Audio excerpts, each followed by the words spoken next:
Good morning. Good morning and welcome to EMF Camp. My name is Simon. My very small duty here is to very lightly convene this session, and all I'm really going to introduce to do... Good morning. I'm here to introduce Jessica Rose. Thank you very much. Oh, no, I'm not. I'm not. We need volunteer shifts for these different things. Oh, okay. People should volunteer. Okay, I've just been given a new job to do. Apparently we need more volunteers, people just like me. We need volunteers all day, regularly. We need stage and lighting between 7 and 12. Video camera operators, we need a lot of that. Stage lighting 7 till 12. Youth 1 till 4 and 4 till 7. Canteen 5:30 till 8, 8 till 9:30. Stewarding, it says here, if you do any shifts between midnight and 6 in the morning, you get a double meal token. So there's a big list of jobs here that do need to be done. So I guess this is probably on the volunteer tent, unless you want me to run through all that again. No, let's go on with the talk. Jessica, thank you.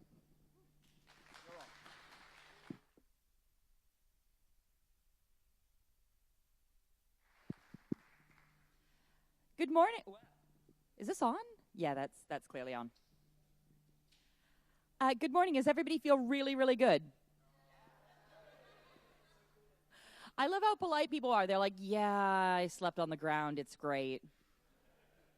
So I'm going to be talking to you all about something that I think is really, really interesting, and it's just really about cognitive biases and how they impact our ability to see ourselves. To give you a little bit of background about myself quickly, my name is Jessica Rose, and I work in developer relations. And developer relations is this job that probably shouldn't exist. It's a little bit too good.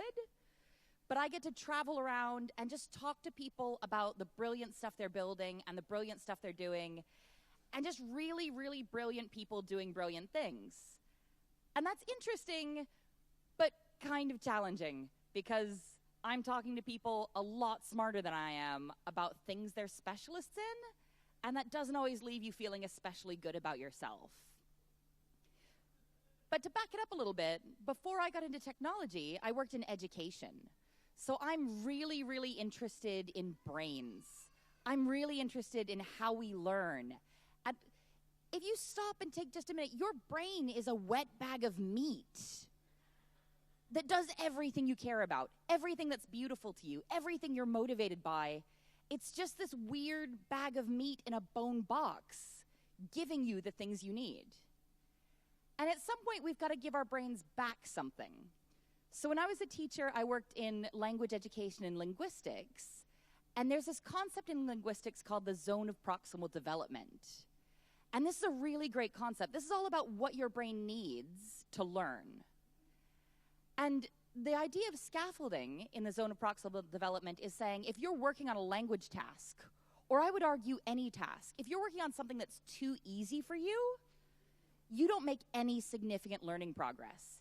If you're working a job where you already know how to do all the things, you can do that job, but your brain isn't getting any of the wonderful traction it needs to learn new stuff. But on the other hand, if you're doing things that are too high above your current level, you can't get any learning done, and you're not going to really be able to do a good job. If you're doing stuff far above your current level, you can dip up there very briefly to preview things with enough help, but you're not going to get any learning done. There's this little tiny sweet spot called the zone of proximal development, and that's where your brain wants to be to learn new things. Talking to fellow geeks, I always talk about this in RPG terms. If you're going around and bopping low-level slimes, you're not going to ever level up. And if you're just going directly to the boss, you're not going anywhere either. You need to be right there in that place that your brain needs to be happy in. And this would be fine. This would be amazing. But your brain, this weird wet bag of meat that gives you everything you care about, is terrible at self-assessment. You have no idea how good you are. And actually, you really have no idea how bad you are either. And at the end of the day, this is about cognitive biases.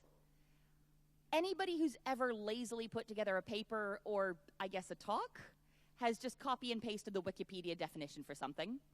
And here's the Wikipedia for cognitive biases. A cognitive bias is my husband, who actually might be in the audience for a change, oh, hello,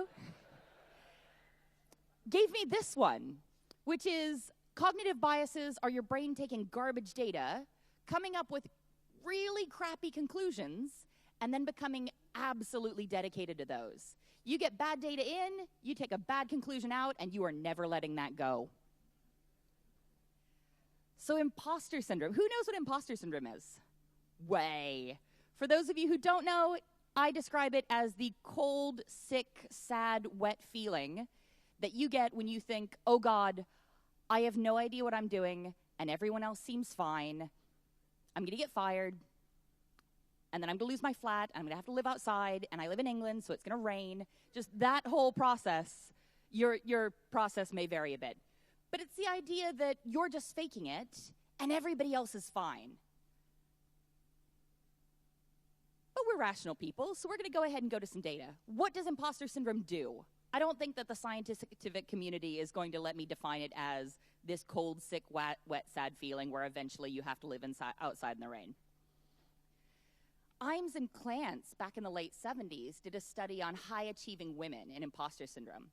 And they found out that they reported feelings of inadequacy, which is kind of in the definition, so okay. The people they found in the study avoided displaying their target skills. If anybody has ever been to a hackathon with me, I think this is legit true. This is very true, and that feels true forever. But they also found that the women in their study used charm and social mitigation. So they used soft skills. They were better at humans to get past the fact that they felt bad about this one piece of skill. And most importantly, and I think most interestingly, they reported putting in longer hours. They spent more time and worked harder at the thing they felt incompetent at. Okay. But who's impacted by imposter syndrome? Very, very quick, very anecdotal sampling. Anybody who's ever felt like you don't know what you're doing, but everyone else did, and oh God, they're going to catch me. Put your hands up. Very quickly, look at who does not have their hands up. Y'all are going to love this at the end of the talk. So Imes and Clance, let's come back to them. They did the first big study, and they found that high-achieving women were most often impacted. But they kind of went out to study high-achieving women. So Vera Vasquez and Corona went on to say, you know what, we think high-achieving women of color are most often impacted. And then I read a bunch of other studies and didn't want to do a bunch of slides. But there are tons of papers, and the papers kind of generally say that high-achieving minorities, people who are underrepresented in their environment, most often report feeling imposter syndrome. But we just did a quick and dirty sampling here, and we had sort of 1, 2, 4, pretty much everyone saying, me. So what's with that mismatch? What's with us self-reporting a really wide variety of people feeling this? And the data saying, well, you know what, it's mostly the underrepresented, mostly women, mostly people who are underrepresented in their groups. I think there's a couple different reasons for that. I think you see women more likely to say, I feel like I'm not ready to do this. I feel like I'm faking it. I feel like an imposter.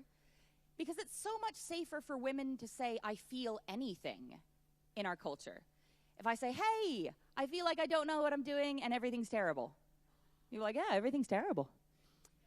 And I think for guys, there's this extra pressure to be like, no, I don't have feelings. I'm fine. Everything's great.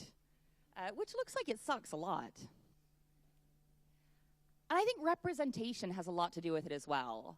So I think if you are a weird, blobby, orange smiley face, and you feel a little bit miserable about things, you're like, I don't know what I'm doing.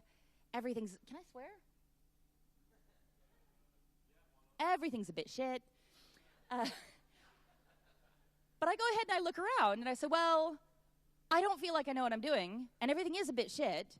But when I look around my office or my peer group or the people I really respect, a lot of them look like me, and they sound like me, and they went to the same schools as me. Actually, stuff's probably fine. They seem fine. They seem a lot like me. Wicked. If I'm a weird, sad cat face, I know, I could have just used the emoji. And I have a look around and I'm like, I don't know what I'm doing. Everything's a bit shit. And everybody else seems fine. but they don't look like me, and they don't sound like me, and they didn't go to the same schools, and oh God, everything is terrible. And I think that a lot of times you see people report imposter syndrome at different levels based on their representation within industry because of internalized discrimination. So I work in technology, which is great. I strongly recommend it. But you do get a lot of messages to people who aren't well represented to say, oh, well, this isn't really for you. You don't really belong here. Do you need some help installing Ruby onto your computer? And I think eventually those messages, getting those messages day in, day out, are something that's really tempting to sort of onboard and internalize. And I think technology is doing some really interesting things to imposter syndrome. I love technology, and social media is really interesting.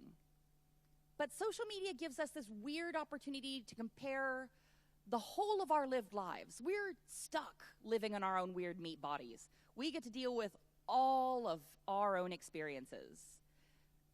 But social media gives us a really unique opportunity to compare all of our lived experiences to a very carefully curated set of how other people live.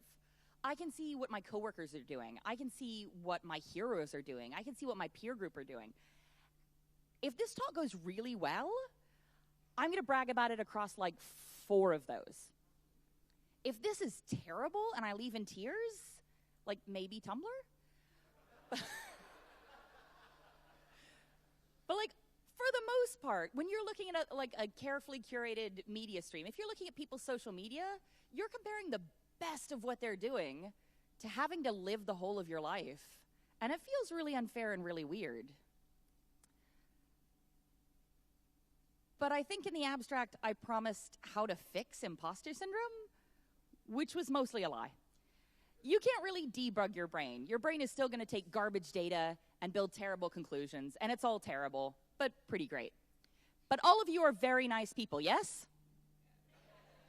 That was a long pause and then a weird sound. You're like, oh, well, you know, technically, no. You're all very good people. This side of the room, I don't trust them at all. Being glorious people, and that side of the room, the first thing you care about is you want to know how to make it better for other people, right? Even that side of the room was like, yeah, I can't say no. Get out. The most important thing, the thing I would tell you before anything else, dear God, this could save your life, is do not tell other people they have imposter syndrome. I went to a student hackathon last year, and I was working on something and swearing quietly, and this adorable 18-year-old, just like a happy puppy, rocked up and was like, oh, it's okay, you just have imposter syndrome. And they were really cute, so they're still alive? But when somebody comes to you and they're telling you something, take them at the face value. They could be saying, I don't feel like I'm good enough at this. There is a whole parade of things they could be saying under that. They could be saying, I have a gap in my skill set. They could be saying, I don't fit into the environment. This is not a good culture for me. They could be saying, maybe I do have imposter syndrome, but don't label that for somebody else. Oh my God, if I could make everybody here give positive but meaningful feedback to stuff, who has complained on the internet when a software project or open source project did not work? There are a lot of liars in this room. Who here has gone out of their way to find somebody who built something they like and say something nice about it? You guys are weirdly nice. Again, except for that side of the room, which we're like, no. This one's not risk-free, but if you feel like you're in a position where you feel fairly safe in your context, model vulnerability. Say, hey, sometimes I have no idea what I'm doing. It's a really, really great way to say, you don't want to tell somebody else you have imposter syndrome. But if you tell them, sometimes I have no idea what I'm doing and I cry in the bath, it gives them a really great opportunity to say, oh, that's imposter syndrome. That's the idea that people I respect don't always know what they're doing. But for this side of the room, that's enough about other people. Let's fix it for you.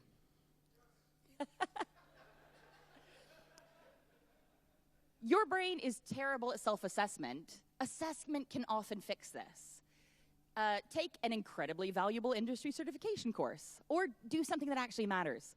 Mentor somebody, teach somebody. If you're getting the opportunity to share your skill set and get actual feedback on the stuff you've built and the stuff you've done, that's going to be incredibly valuable data to combat your meat brain being rubbish. It's a good illustrator, eh? You can't make your brain stop being stupid. But you can go ahead and recognize when you get into these loops. You say, oh God, I don't know what I'm doing.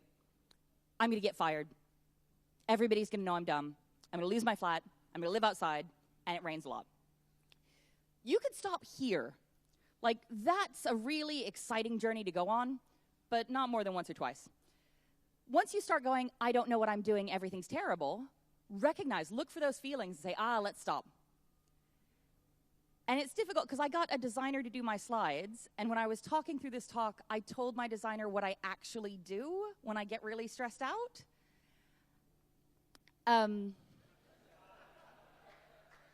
If anybody else eats cake in the bath, please see me after this, because yes, I would like to build a case for this not being gross or weird.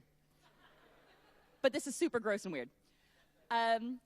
When you start to feel that weird breakdown cycle of everything's terrible, I don't know what I'm doing, I'm going to get caught, just stop. Take a break, walk away from what you're doing. You probably cannot take a bath and eat cake at work, but if you can, and find something that works for you that just interrupts that cycle. Play board games, read. A lot of people talk a lot of bullshit about how they exercise when they're stressed. And I don't believe them. But if that's you, again, come and tell me how you got into that habit, because I think that's a little bit better than cake.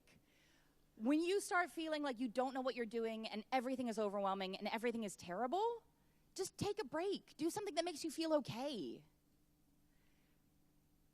But I want to go on a really quick detour. I've been talking a lot about imposter syndrome. I kind of want to add another cognitive bias to this, reframe it a little bit. Iams and Clance, they said, you're going to feel real crappy. And that sucks. And you're going to avoid displays of your target skills. And that sucks. But the use of soft skills to get around feeling bad, that's okay. And this is gorgeous. Has anybody ever used lemon juice as invisible ink? For those of you who haven't, you can put lemon juice on a piece of paper. It's invisible until you heat it up, hold it to a light. Bank robber, back in the 90s, robbed 2 banks in broad daylight after having covered his face in lemon juice. And he expressed some surprise when being arrested, because how would the CCTV have picked him up?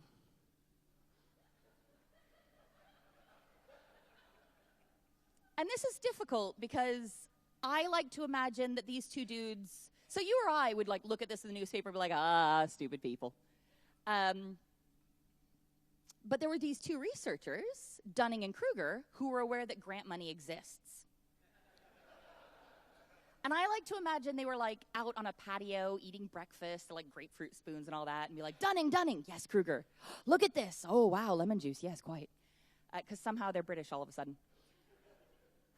And they decided to do a study with some wonderful grant money to see if stupid people know they're stupid. So they got about 2,500 people and gave them a general aptitude test, hey, here, if you've ever applied for a really shitty job, one of those tests, here are your cognitive skills.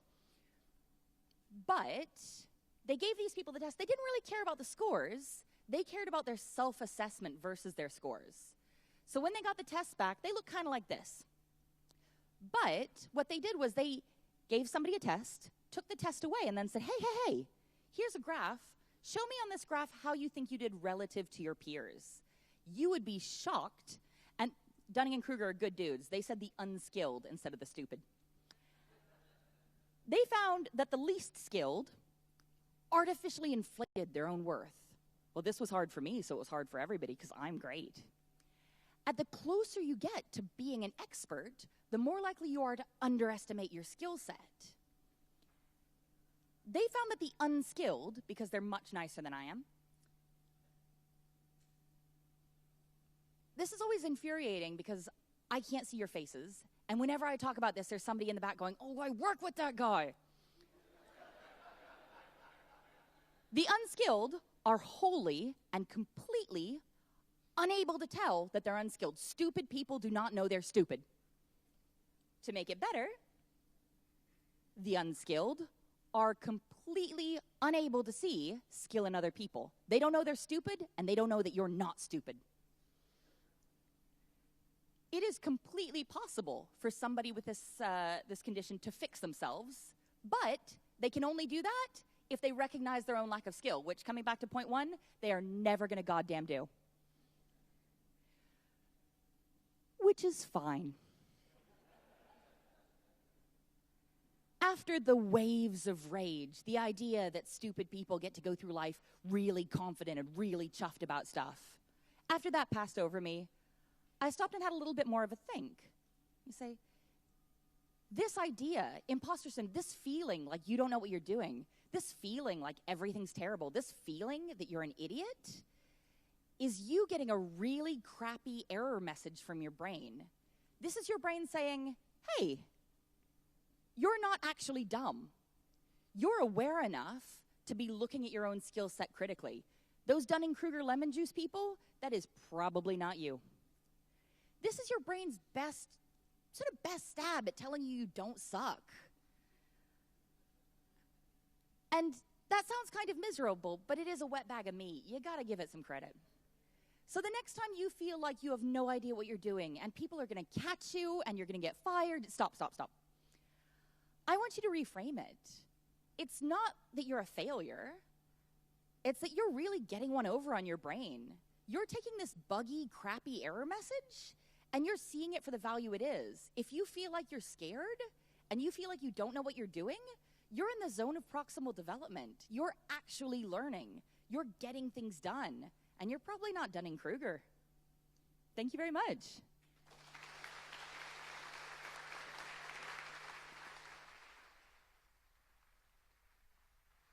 have 8 minutes. We've got some questions. I'll open this and you start back.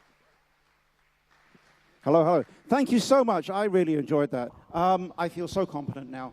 Do we have some questions from the audience? Who would like to say something here? I'll bring the microphone over for you.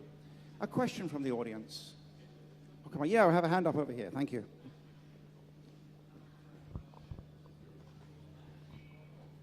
Thank you.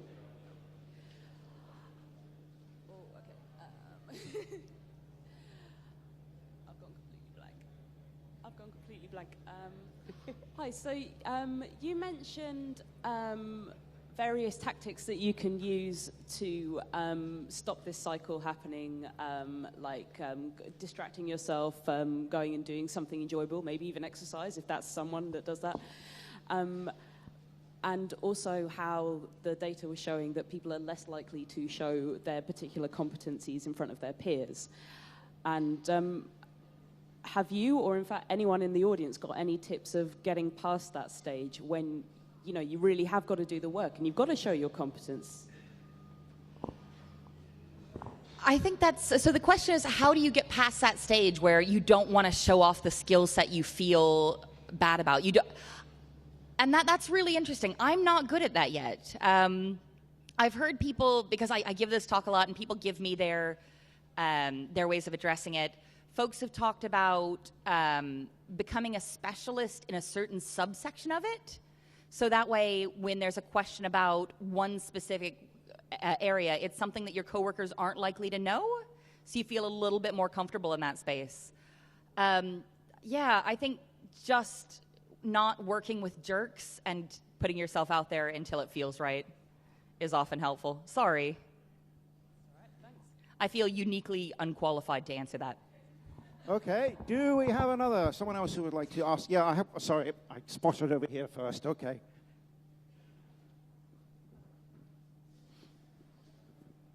Hello. Hello. Having had to do lots of aptitude tests, Myers-Briggs, and all sorts of other things for various jobs I've done, is there any correlation between imposter syndrome and personality types or particular outcomes from those type of aptitude tests? The video's running, so I don't want to say I don't really believe in those personality tests. I think that imposter syndrome is something that you see. It's really difficult because the studies done on it tend to find people willing to self-report. So it's really hard to see it tied to larger trends across psychology. So grant money is a thing. So if you fancy it, I'd be really interested in seeing a study around it, but I haven't seen any research to the effect. Sorry. Okay. Another question here. Good morning. Lovely talk. Thank you. Over here. Hiya. Hi. Do you recognise when you come to do a project or something you've never done before, you look at it and you are completely floored by it. You have fear, you have scared, and you really do get the imposter syndrome. Then you start reading up on it, and it's still quite scary, but not quite impossible. At some point, you're actually doing the job, and it's okay. But then the fourth stage is, well, anybody can do this. This skill isn't even worth mentioning because it's trivial. And everything seems to go through these 4 stages. I think you've just described my week. Oh, God, I don't want to do this. Oh, this is going to go so badly. Oh, God, this is terrible. Nobody can do this. This is so hard. I'm a moron. Oh, that was actually quite easy. I shouldn't tell anyone. Yeah, I think that cycles of avoidance tend to sit on top of imposter syndrome and make things worse and worse. But there's no really one clear way to say, oh, this is miserable, just do it. I think that the same way language acts, like learning a new language, people always have to find the pathways that work the best for them. I think recognizing the process as you go through it and finding coping mechanisms that really speak to you personally. So I'm a big fan of going to work at home where no one can see me if I think something's going to be too hard, and then coming back a bit cocky 2 hours later to be like, yeah, it's fine, I know I can do that. Hey, okay, so, yeah, no, here. Sorry. There we are. So basically, yeah, we don't want to tell people that they have imposter syndrome because and we give feedback. But if you're managing people, then what's the best way of getting them to realize that, yes, they can do that? Because that comes up a lot where somebody goes, no, that's too much. I cannot do that. I cannot do that. I cannot do that. And you're like, dude, no, you can.